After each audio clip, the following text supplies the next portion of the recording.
ಆರೋಗ್ಯವಾಗಿ 100 ವರ್ಷ ಚೆನ್ನಾಗಿರಬೇಕಂದ್ರೆ ಈ 5 ಡ್ರೈ ಫ್ರೂಟ್ಸ್‌ಗಳನ್ನ ಮರೆಯದೆ ಸೇವನೆ ಮಾಡಿ. ರಾತ್ರಿ ಆಹಾರ ಲಘುವಾಗಿರಬೇಕು. ಬೆಳಗ್ಗೆನೂ ಕೂಡ ಬಹಳ ಒಳ್ಳೆಯದು. ಮಲವಿಸರ್ಜನೆ ಸರಿಯಾಗಿ ಆಗುತ್ತೆ. ಶರೀರಕ್ಕೆ ಯಾವ ಪೋಷಕ ಸತ್ವಗಳ ಕೊರತೆನೂ ಕೂಡ ಬರೋದಿಲ್ಲ. ಆಯುರ್ವೇದದ ಸಂಜೀವಿನಿ ಆಹಾರಗಳು ಅಂತ ಹೇಳಿದ್ರೆ ಡ್ರೈ ಫ್ರೂಟ್ಸ್‌ಗಳು ಅಂತ ಹೇಳ್ತಾರೆ. ಅದರಲ್ಲಿ 5 ಪ್ರಮುಖ ಡ್ರೈ ಫ್ರೂಟ್ಸ್‌ಗಳು ನಿಮ್ಗೆ ಹೇಳ್ತೇನೆ.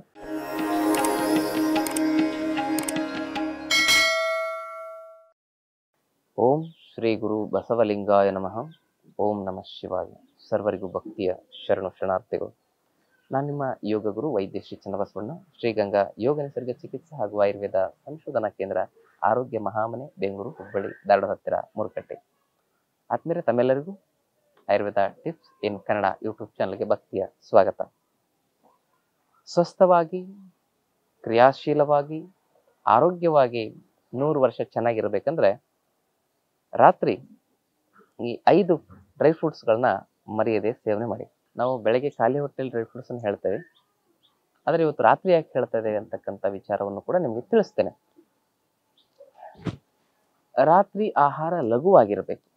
ಬೆಳಗ್ಗೆನೂ ಕೂಡ ಬಹಳ ಒಳ್ಳೆಯದು, ಆದರೆ ರಾತ್ರಿ ಹೆವಿ ತಿಂದು ಮಲಗೋದಕ್ಕಿಂತ ಈ 5 ಡ್ರೈ ಫ್ರೂಟ್ಸ್ಗಳನ್ನ ರಾತ್ರಿ ಸೇವನೆ ಮಾಡಿ ಮಲ್ಕೊಳ್ಳೋದ್ರಿಂದ ಜೀರ್ಣಶಕ್ತಿ ಚೆನ್ನಾಗಿರುತ್ತೆ, ಮಲವಿಸರ್ಜನೆ ಸರಿಯಾಗಿ ಆಗುತ್ತೆ, ಶರೀರಕ್ಕೆ ಯಾವ ಪೋಷಕ ಸತ್ವಗಳ ಕೊರತೆನೂ ಕೂಡ ಬರೋದಿಲ್ಲ.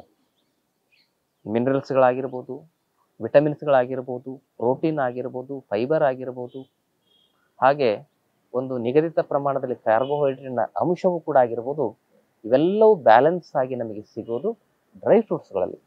ಆಯುರ್ವೇದದ ಸಂಜೀವಿನಿ ಆಹಾರಗಳು ಅಂತ ಹೇಳಿದ್ರೆ ಡ್ರೈ ಫ್ರೂಟ್ಸ್ಗಳು ಅಂತ ಹೇಳ್ತಾರೆ. ಅದರಲ್ಲಿ 5 ಪ್ರಮುಖ ಡ್ರೈ ಫ್ರೂಟ್ಸ್ಗಳು ನಿಮ್ಗೆ ಹೇಳ್ತೇನೆ.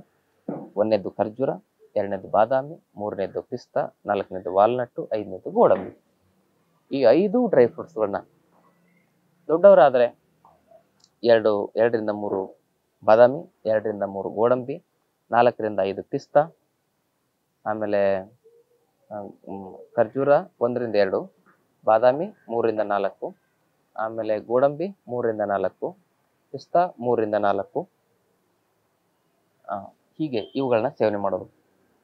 ಗೋಡಂಬಿ, ಬಾದಾಮಿ, ಪಿಸ್ತಾ, ಖರ್ಜೂರ ಮತ್ತು ವಾಲ್ನಟ್ಟು 1ರಿಂದ 2 ಸೇವನೆ ಮಾಡ್ಬೋದು. ಹೀಗೆ ಇವು 5ರ ಕಾಂಬಿನೇಷನ್ ಮಾಡ್ಬೋದು. ಇದರಲ್ಲಿ ಯಾವುದಾದ್ರೂ ಒಂದು ಚೇಂಜ್ ಮಾಡ್ಬೇಕಂತ ಹೇಳಿದ್ರೆ, ಒಂದು ಯಾವುದಾದ್ರು ಡ್ರೈ ಫ್ರೂಟ್ಸನ್ನು ಚೇಂಜ್ ಮಾಡಿ ಅದರ ಬದಲಾಗಿ 2 ಅಂಜೀರ ಬಳಸ್ಬೋದು. ಅದರ ಬದಲಾಗಿ ಒಂದು 10ರಿಂದ 15 ಒಣ ದ್ರಾಕ್ಷಿಯನ್ನು ಬಳಸ್ಬೋದು.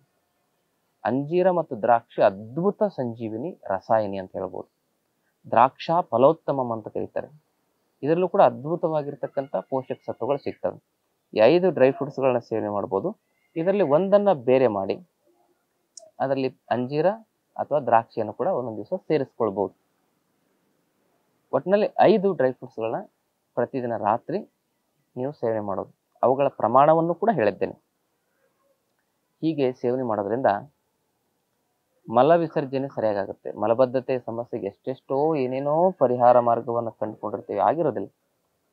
ರಾತ್ರಿ ಸ್ವಲ್ಪ ಸುಲಭವಾಗಿ ಜೀರ್ಣವಾಗುವ ಗಂಜಿಯನ್ನು ಸೇವನೆ ಮಾಡ್ಬೋದು, ಅಥವಾ ಇಷ್ಟೇ ಸೇವನೆ ಮಾಡಿ ಮಲ್ಕೊಂಡ್ರು ಕೂಡ ಒಳ್ಳೆಯದು. ಬರೀ ಇಷ್ಟು ಡ್ರೈ ಫ್ರೂಟ್ಸನ್ನು ಸೇವನೆ ಮಾಡಿ 1 ಗ್ಲಾಸು ನಾಟಿ ಹಸುವಿನ ಹಾಲಿದ್ರೆ ಸೇವನೆ ಮಾಡಿ ಮಲಗಿದ್ರೆ ಮಲಬದ್ಧತೆ ಸಮಸ್ಯೆ, ಅಜೀರ್ಣದ ಸಮಸ್ಯೆಗೆ ಶಾಶ್ವತ ಪರಿಹಾರ. ಮತ್ತೆ ಇದು ನಮ್ಮ ಶರೀರದಲ್ಲಿ ವಾತ ಪಿತ್ತ ಕಫದೋಷಗಳನ್ನು ಸಮತೋಲನದಲ್ಲಿ ಇಡುತ್ತದೆ.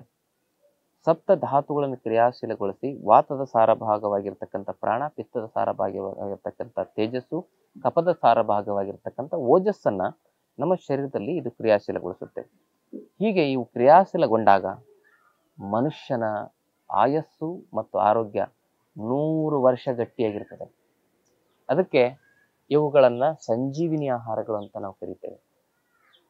ರಾತ್ರಿ ಈ 5 ಡ್ರೈ ಫ್ರೂಟ್ಸ್ಗಳನ್ನ ಮರೀದೆ ಸೇವನೆ ಮಾಡಿ ಜೀವನದಲ್ಲಿ ಯಾವುದೇ ಆರೋಗ್ಯದ ಸಮಸ್ಯೆಗಳಿಲ್ಲದೆ ಸಂತೋಷವಾಗಿ 100 ವರ್ಷ ಬದುಕಬಹುದು ಅಂತಕ್ಕಂಥ ಮಾತನ್ನು ಹೇಳ್ತಾ, ಚಿಕ್ಕ ಮಕ್ಕಳಾದರೆ ಅದನ್ನು ಕಡಿಮೆ ಪ್ರಮಾಣದಲ್ಲಿ ಕೊಡಬೇಕು, ದೊಡ್ಡವರಾದರೆ ಎಷ್ಟು ಪ್ರಮಾಣದಲ್ಲಿ ಸೇವನೆ ಮಾಡೋದು ಭಾಳ ಒಳ್ಳೆಯದು.